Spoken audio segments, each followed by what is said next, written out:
Accidentally deleting data in production is often seen as a rite of passage in the development community. Downtime are the war stories of our industry. I'm collecting those stories in a series called This Is Fine. Here's mine.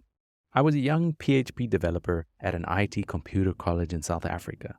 We had a bug in production for a specific user that I was trying to reproduce. To do this, I connected to the production database, located the row, and duplicated it in my development database. By doing this, I could execute the code on my machine and create a reproduction.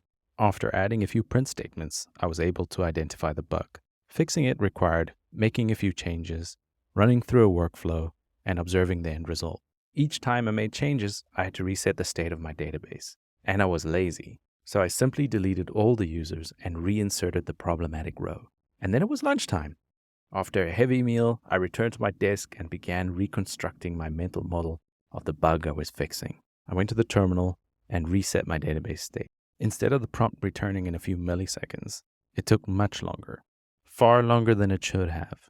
Realization struck and a wave of cold washed over me. I had accidentally executed my statement on the production database. I tried to interrupt the statement by smashing Control-C, but it was too late.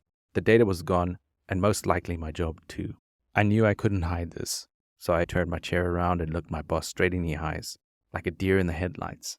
"What's going on?" he asked. I accidentally deleted the users table in production.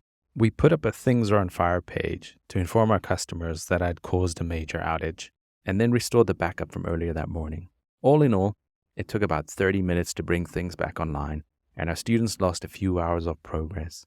My nerves were shot, and I felt ashamed, but my boss calmed me down. It happens to everyone. And hey, we had backups, so it wasn't as bad as the time I deleted production. We chatted a bit about his war story, and then created a read-only user.